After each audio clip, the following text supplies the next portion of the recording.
Okay, welcome to another episode of On the Wrist from Off the Cuff. Today we have a really special review for you from the brand Seiko. A little bit about them. They were founded back in 1881.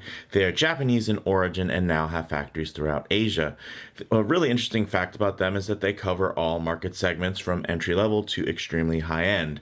Now, this type of watch would be categorized as a chronograph. Some key common characteristics and design language when you're looking for a chronograph. Of course, you're going to see those external pushers that activate timing functions. You're going to have multiple subdials to measure elapsed time, and then often featuring additional scales depending on the subgenre. This, of course, is within that motorsports vein with the wonderful Panda dial layout. This is your Prospex SRQ029 50th anniversary chronograph, limited to 1,000 pieces. And yeah, she's a beauty. So it's this has been a grail for me for a long time. I was very fortunate to be able to find one and have one kind of sourced. What kind of started out as an Instagram DM fest led to somebody tracking one down, and Feldmar Watches. I bought this from them. They're local out in the Los Angeles area, so big shout out to them. And I believe they actually still do have allocations for, I think they have one more in stock and then can maybe grab some allocations. These are limited to 1,000 pieces. You see them floating around, and a lot of them are actually listed for above that retail price at this point because they are so limited, but you can still find some great deals for at or below. So definitely check out Feldmar Watch Company out in LA. So with all that said, let's go ahead, zoom the camera out, get this piece in hand, and take a closer look. Okay, let's get this piece in hand. Wow. Guys, this thing in the metal is so much different than it's going to appear on camera. A lot of that has to do with the actual proportions and scale. When you see this, you're thinking, oh, it's this kind of big chronograph. You even see it from the side, you think, oh wow, it's this thick chronograph.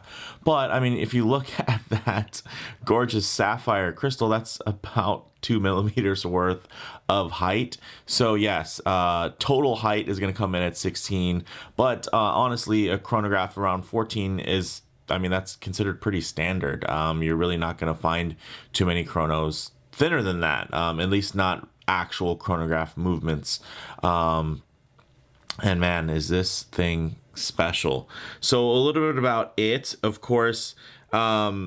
Yes, it is a 50th anniversary. The watch that it actually is paying homage to is the Panda chronograph, reference 6138-8020. And man, that is a pretty legendary watch. Of course, it has the 2-eye Panda layout, which has been carried over here, but even more so is the case shape, as you can see, where it has more of kind of the squared off lugs, because that watch looked great on strap, and so does this one, but it just looks so great. Honestly, it's going to be probably hard for me to get it off of this bracelet, and I'm a bracelet man.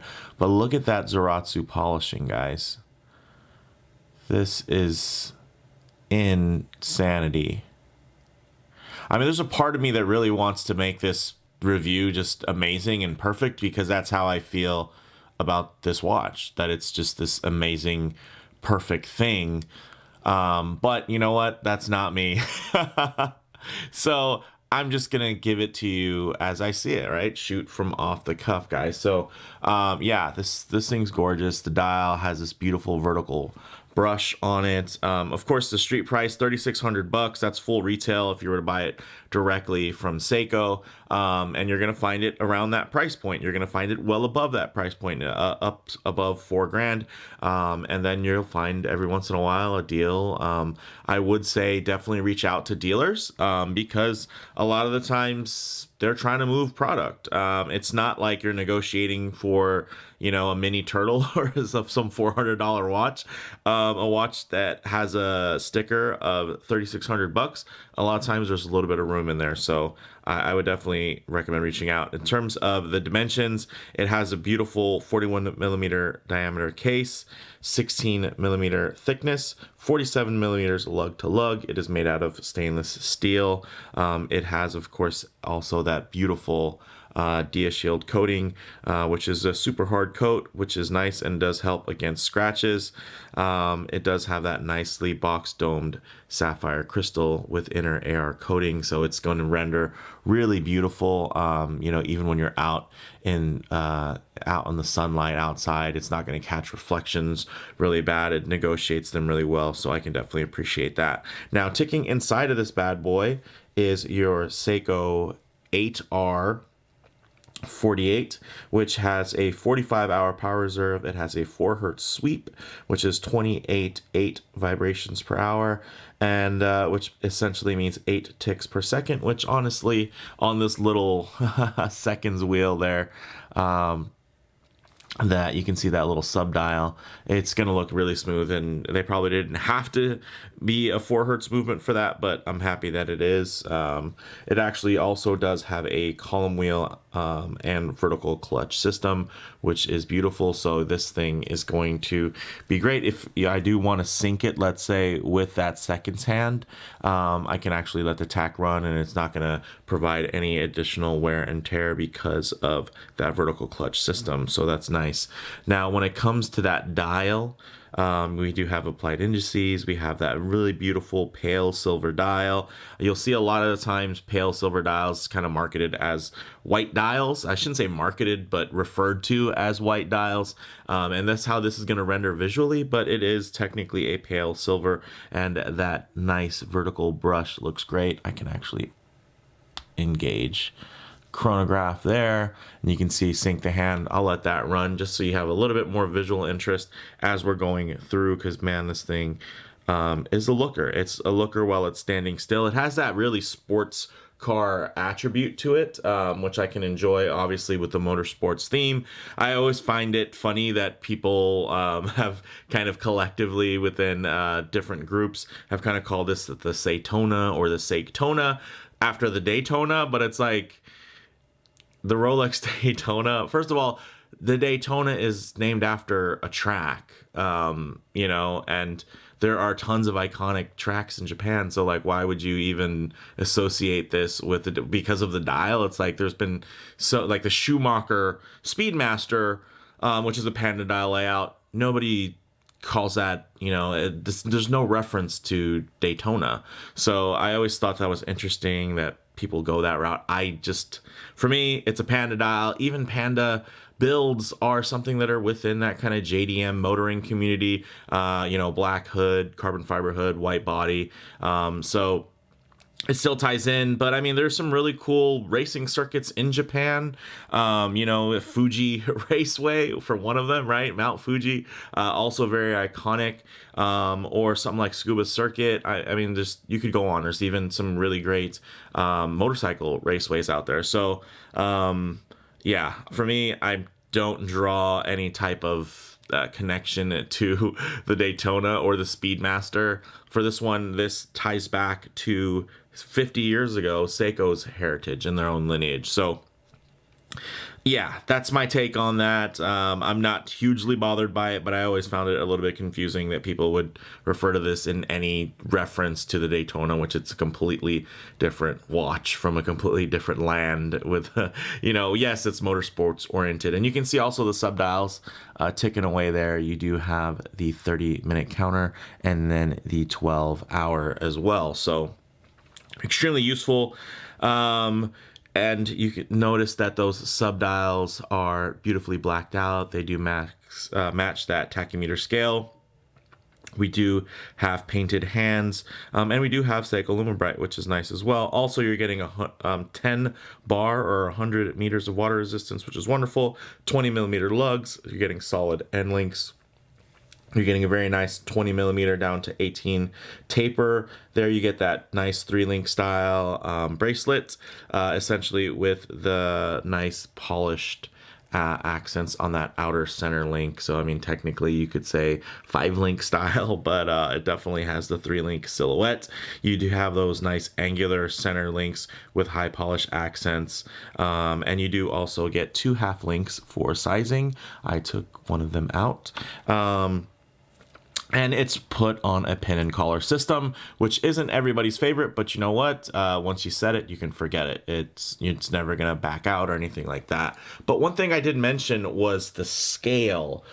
So that's one thing I did want to show you guys. Let me see if I can just grab off camera here with my free hand. A watch that everybody seems to have enjoyed on the channel that nobody said, hey, that's a huge watch. A lot of people said it's the perfect size watch. Take a look at that next to the SBDC 101, right? You start to see that this is ultimate. It's not a huge watch at all. I mean, this watch praised for the perfect wearability and size. This watch, a lot of people say, oh, it's just a little big. I wish it was a 38 or something like that. And it's like, it's a chronograph. It's a racing chronograph. There's a lot of information to try to squeeze into a 38 millimeter frame. And honestly, at 41, it's still pretty compact in terms of everything that it's packing in there. But if you take a look, guys, when you look at the actual dial size itself, that's really what helps shrink this thing down. Also, the fact that, yeah, it's a little bit thicker, but I mean, look at it compared to a dive watch, you know? So you're talking at its biggest apex. This here, you know, because it does have, of course, the beautiful wave medallion on the back and this nicely domed sapphire. This is going to be about 14 millimeters, you know, 14 and some change, versus here it's 16 millimeters. So not that much of a difference. So it's funny that, you know, oh, it's the most wearable timepiece ever, and everybody just loves it. Hey, this is a Black Bay competitor, right? Everybody loves that size, but then, oh, it's a chronograph, and all of a sudden it's like, oh man, that thing's it's too big. Well, no, I don't think it is, guys. And honestly, these are so limited. I'm kind of wanting to pick up a second one and just put it in a box somewhere and get ready just to have it, because this thing's gorgeous. I mean, I've definitely even thought about buying a second bracelet for it just in case, kind of, so I can wear this one with a little bit less care and then always replace it if I need to. But yeah, this thing's gorgeous. Let's actually get it on wrist and see how it wears. Okay, guys, as you can see on my 7 1/4 inch wrist, get a little bit more arm in there. This thing, it doesn't wear large. I mean, I've worn this, and my gosh, it feels great. It's honestly, it feels almost like a flex for a Seiko. It's tough, right? You know, obviously with limited models and whatnot, it can be kind of a fun little mini flex. But there's something about this that just, oh man, it's gorgeous. Look at the way that it captures and holds the light in different ways. And as you can see, even close up here with some lens distortion, because of the compact lug to lug at 47 millimeters and the, you know, kind of short stubby style case, I think it does help it wear really well. And then of course you get a little bit more arm in there, and I think you can see that it wears really nicely. Of course, yes, it is going to be tall, but when you look at the lines from this angle, I mean, does it really feel that oversized? To me, it absolutely does not. I mean, look at that thing. It's just, it's purpose built. It's a sports watch. It's a mechanical chronograph, guys. So yes, it's going to have a little bit of more heft to it. But look at the way that it's just a canvas though, right? Because now you have more surface area to enjoy that beautiful fat bevel, that Zaratsu polish, that clean transition between that hand finish is gorgeous. It even has that high polished undercut. This thing, man, it just feels great on the wrist. And honestly, this is an absolute treat and has been something. I mean, it was released originally, this particular model, not the original unit, you know, that it pays homage to from 50 years ago. But this was actually released December of 2019, and it's been one that I've kind of been lusting after for a long time, and I just kept seeing more and more pictures. And and more realistic lighting and more realistic situations, it just really grew on me. And I was really fortunate to be able to get my hands on this one. And not that I sell a lot of watches, you know, in my collection, if any, really. I'm just kind of a watch hoarder from the channel. But this is absolutely going to be in my forever collection. One thing I will say is that the clasp, at least the way that I have it set up, because the way I wear it, it does have a little bit of a gap. It can close, you know, like if, I guess, depending on where I was to position the half link or the extra link so that this goes. But the way I like to wear and set up my bracelets is to where it can hang like this, right? So the fold here is essentially lines up directly with the case. Although it's with the curve that's on here, the way that it's meant to be worn, you could actually have this more centered. I don't, and because of that, it does, you could see it kicks out a little bit. But if I was to have it more centered on the wrist, it would not be kicked out like that. So that's one thing I will note, but that's more of a personal preference thing in the way that I like to size and configure my bracelets. But just to keep it real with you, you know, that's my preference. It doesn't bother me, but my goodness, this thing's gorgeous. But let's go ahead, get some Lume Shots, low light transition, and closing thoughts. Okay, let's go ahead and hit the lights. As you can see, not a Lume beast by any means. Kind of reminds me a little bit of the Seiko Alpinist with those little Lume plops. But hey, it's Lumebrite, so it actually does glow quite well. Not that you're going to be, you know, this is not something you're going to really take into the depths or anything like that. But ooh, let's move on from Lume to low light transition, because you're not always going to be out in the middle of a field. A lot of times you're going to be, you know, in less than optimal lighting, walking in and out of a building, walking underneath an overhang. Oh, look at the way the light grabs that. You know, maybe spend some time in your favorite vehicle, especially wearing a watch like this with that beautiful, fully in-house mechanical chronograph. My goodness. Look at the way that it holds the light, guys. That vertical grab. You can see here, almost kind of like a steel blue hue to it, and then to a white, really bright, high contrast. But man, look at the finishing on this guy. Let's get into some high contrast lighting here. You can see how beautifully deep that brushing work is on that bracelet, that high polished mirror-like finish, that Zaratsu. And just really how the way this thing holds the light in so many different ways. Like, look at that. It's like, it's one dial here, it's another dial there, it's another dial there, boom, another dial. Just, this thing is something else, guys. This could possibly kind of, wow, you know, it could be like just my favorite watch. At least that I've ever owned. Yeah, I'm loving it. And you can see at this angle, the way that the lights are coming off of it, it renders as more of a silver dial. A pale silver, but yeah, it still does have a little bit more of kind of that silver tone to it, which does capture really well. Now, as far as my closing thoughts go, guys, on the wrist, it does have balanced proportions. Although it is tall, it's not bulbous feeling, which is nice. As far as model variations go, you can't really, there are none. There's this, and it's great. There was also a very limited Brights model from a couple years ago that came out as well, which was really nice. It was in titanium, different case, a little bit more kind of generic in style with the way the pushers were and everything, and a cabochon crown, slightly larger dimensions in terms of that dial. I prefer these, and I prefer it in steel, and you know, yada yada yada. The crystal for me is a huge selling point. That other one had a flat crystal, but you can do some digging in that. I wouldn't mind owning one of those, so it's still nice. I just prefer this one. As far as comparable models go, you know, you really won't find another chronograph with this combo of heritage and in-house tech anywhere close to this price point. I mean, and if you do, let me know. What is it? What can you compare this to? I mean, you can think maybe from the Swatch Group. And you could say that some of those movements you can consider them in-house because the Swatch Group owns ETA and and Valjoux, and from that standpoint, and they're doing tweaks for exclusive movements. But then even then, yeah, it's gonna take some money to kind of step up, and then of course you're looking at gray market, more mass-produced pieces versus something like this, which is extremely special at 1,000 units.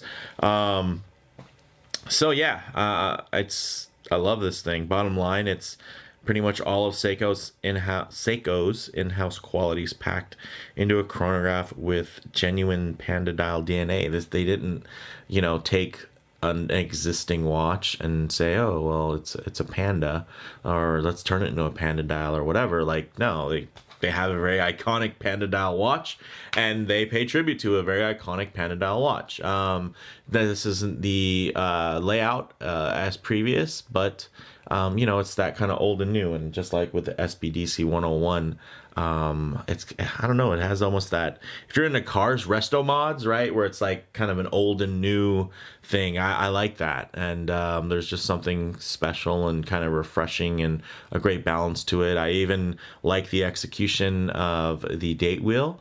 It is at that 4.5 location, but it's a circle punch, which is nice, so it flows with the subdials. Also, the date wheel itself is staggered so that it reads parallel to the rest of the text on the dial, which is awesome. That's something that also that SDG's Brights model that was a little bit more limited, and in titanium, I think it was 500 units.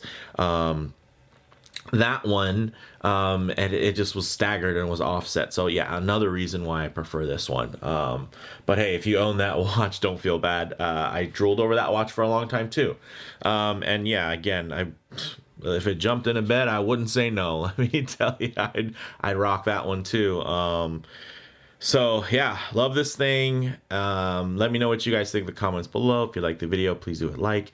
And if you haven't already, please subscribe for more content just like this. Thanks, guys.